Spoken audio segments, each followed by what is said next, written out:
Hello everyone. Now we are going to discuss about microprogrammed control unit. To know about microprogrammed control unit, we need to know the parts of the CPU. CPU consists of mainly three parts. They are ALU, CU, and registers. ALU, arithmetical logical unit. Arithmetic logical unit is a complex digital circuit inside the CPU which carries out the arithmetic and logical operations. CU, control unit. Control unit is a component which actually directs the processor on what process it should do. Like it fetches the instruction and directs the processor.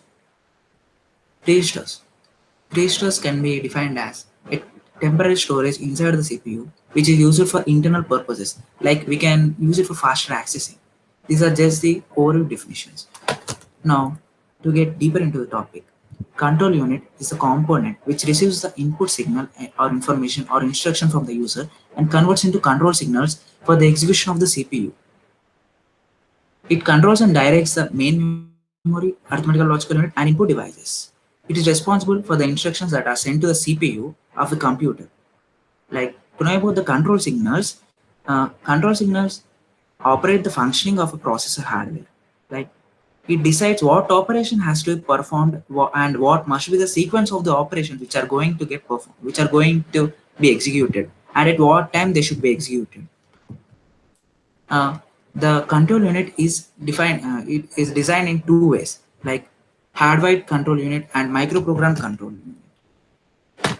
To get deeper into the hardwired control unit, first the hardwired control unit and microprogram control unit almost they both generate the control signals, but the main difference in like the main unique feature in hardware control unit is it follows circuitry approach and it follows the RISC style. RISC is nothing but reduced instruction set computing.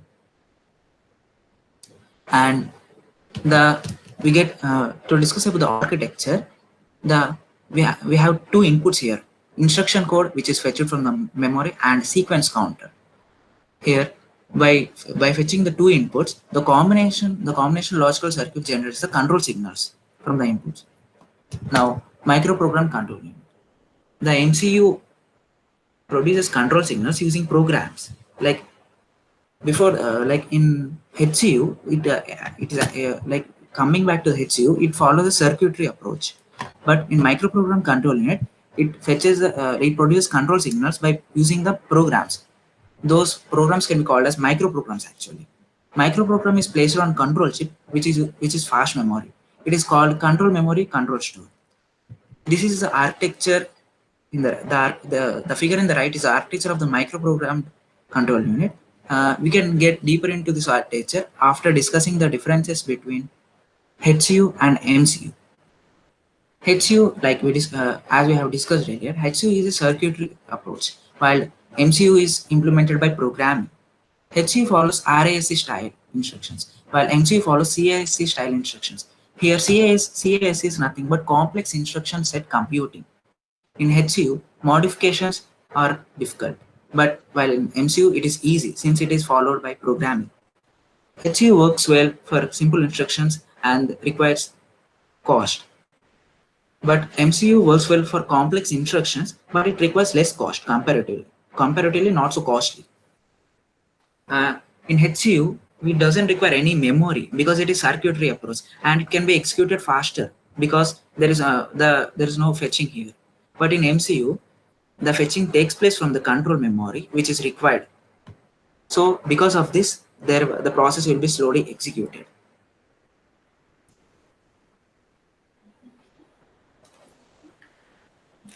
Before getting into the architecture of microprogram control unit, let's get familiar with some of the terminology associated with it.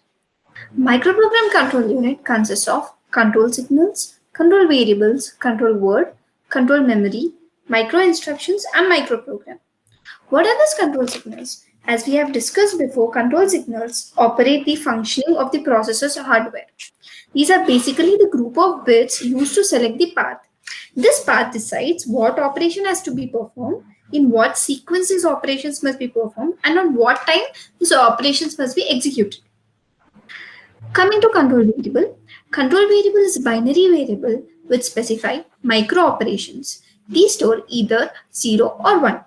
Control word. Control word is a string of ones and zeros which represent control variable. It's like, as we know, a group of alphabets make a word. In the same way, this group of control variables make control word. And this control word is stored in control memory. Micro instruction. Micro instruction. What does this consist? Micro instruction consists a group of control words, or it contains control words stored in control memory. And these instructions also specify control signals for execution of micro operations. Microprogram. Microprogram is a sequence of micro instructions. Now let's get into the architecture of microprogram control unit. Yeah. First, let's see what does this next address generator or the sequencer do. This next address generator is the microprogram sequencer. It determines address sequence for the control memory. Its functionality is to load initial address into the control address register to start control operations. This next address generator takes inputs from the instruction code which is stored in the memory and ALU flags and clock. Control address register. Control address register is nothing but it specifies address of next micro instructions. Its functionality is similar to the program counter. Now let's see what is control memory. Control memory is nothing but read-only memory. Each computer instruction initiates series of micro instructions in the control memory. These micro instructions generate micro operations. These micro operations are nothing but fetching instruction from main memory, evaluating effective address, executing the operation, and return control to the fetch again. After evaluating the effective address, the micro instruction is stored in the control data register CDR, which is also called as control buffer register or pipeline register. This control data register holds micro instruction read from control memory. This allows execution of micro operation specified by the control word, and simultaneously it generates the next micro instruction which is given to the next address generator and then stored in the control address register. Now let's see the 4 sequences or routines available in the microprogram routines. We have 4 routines. Those are normal sequencer, subroutine call, conditional branching, unconditional branching. Normal sequencer is nothing but it works as a normal incremental unit, and subroutine call is it follows a sequence of micro instructions used by other routines to accomplish a particular task. Conditional branching. It's branching from one routine to another, depends on the status bit conditions. Unconditional branching. Here, the status bit value is fixed to 1. I guess the definitions are making you a bit confused. Now let's see a practical example.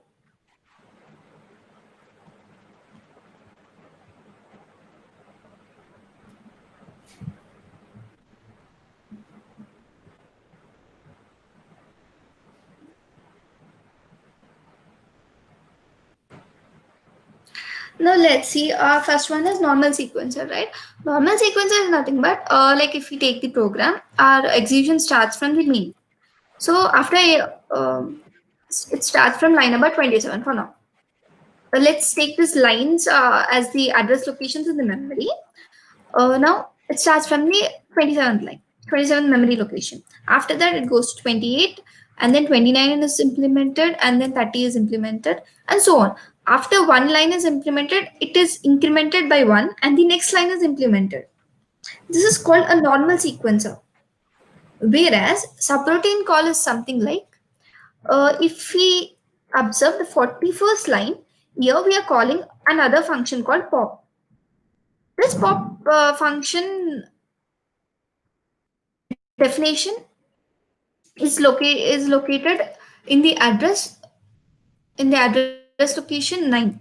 So from line number 41 to when we are calling this pop function, the control is directly shifting to line number 9 where pop function is defined. And while we are shifting to line number 9, this After executing this function, we need to again return to the 41st line. So this 41st line's address location is stored in the subroutine register. Subroutine register stores return address during subroutine call. Now let's see conditional branching. Conditional branching is similar to if and else loop. If and else statements. Like here, if the condition is satisfied, in the 35th line, if the condition is satisfied, 36th line is executed, else it goes to the 37th line. In the same way, here we are checking some condition, right? In the same way, in conditional branching, we check the status bit conditions. If stated, depending on the status bits, which block must be executed, which block or which instruction must be executed will be decided. And the last one is unconditional branching. Unconditional branching, here we have said that the status bit value is fixed to 0. That means that, see, if